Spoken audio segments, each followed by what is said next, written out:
Good morning, guys. In front of me is Samsung Galaxy Tab A9, and let me show you how to change the date and time on this device. At first, enroll list of all apps and enter settings. Then find and select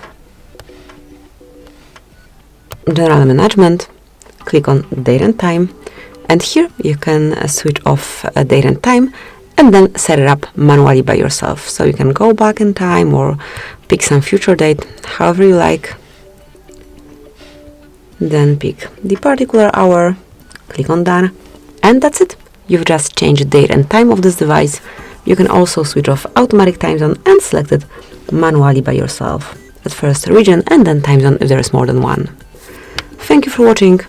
Please subscribe our channel and leave the thumbs up.